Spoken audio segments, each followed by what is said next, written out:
Okey, baik ya. Untuk seterusnya, kita nak tengok tentang calculation kepada marginal product. Kita dah tengok sebelum ni kita punya output, kita punya input. Tapi bagaimana nak tengok dia punya effect dia?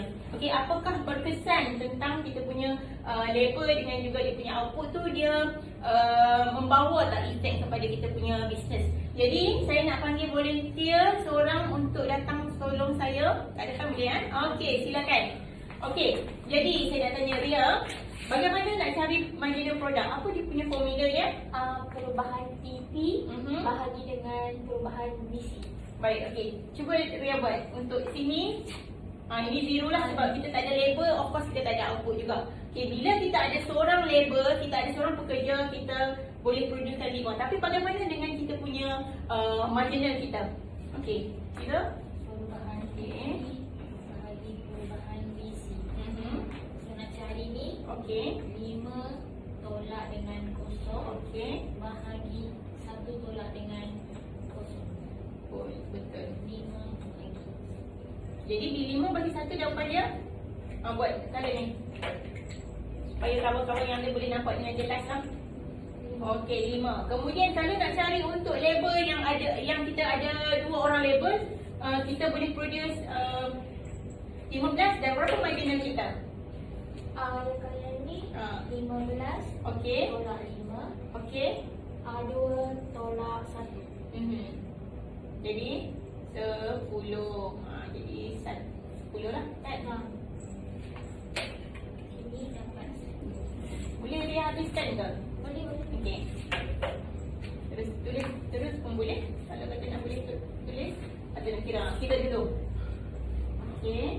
20 bagi 15 3 bagi 2. Okey. 20 tolak 15 5. Silakan ini dapat 5. Okey. Kemudian untuk boleh. Ni 22 Okey. 4 tolak 3. Okey. 2. So sini dapat 2. Okey. So yang ni 22 tolak 22. Okey. 5 tolak 4. So kat sini dapat 0. Okey.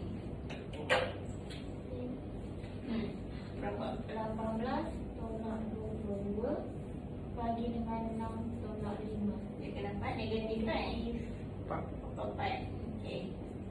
So kat sini jawapan negatif 4. Okey, jadi kelas nampak kat sini kalau macam mana you nak okey, terima kasih dia, terima kasih.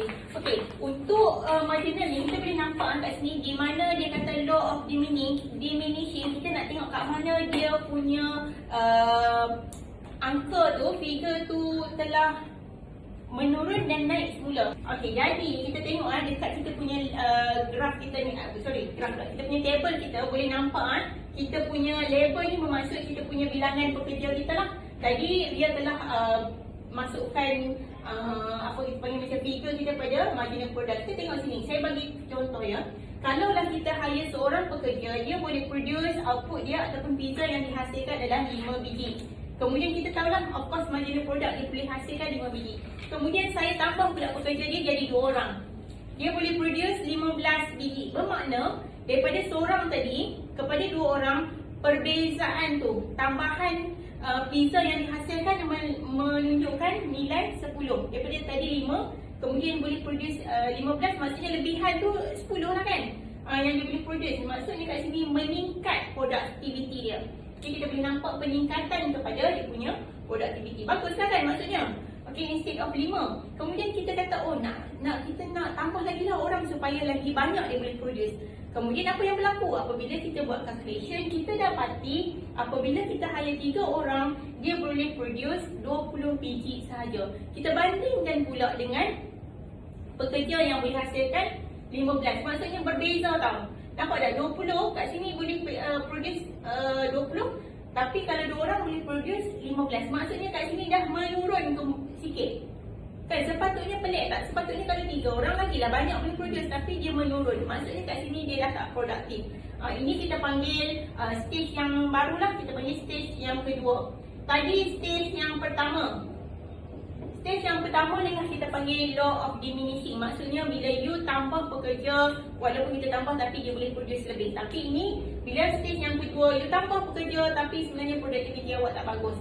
Dia tak membawa banyak pun dia punya output. Kemudian tengok pula, bila you hire 4 pekerja, dia boleh produce 22 saja instead of 20. Jadi penambahan tadi tu hanya 2 biji saja. Kan tak logik lah. Jadi kat sini kita nampak juga dia punya productivity menurun. Kemudian kita kata tak apalah, kita tambahlah seorang lagi, kot lah boleh produce lebih kan. Sama juga 22, maksudnya tiada peningkatan kepada you punya produk tadi. Dia 5 orang ke, dia 4 orang ke, tetap dihasilkan 22 biji. Jadi maksudnya memang dia tak buat kerja lah kita kata kan. Apalah, kita kata tak apalah, dia nak bawa lagi seorang kawan dia. Kita pun bagilah buat part time kan. Tengok-tengok makin teruk ni.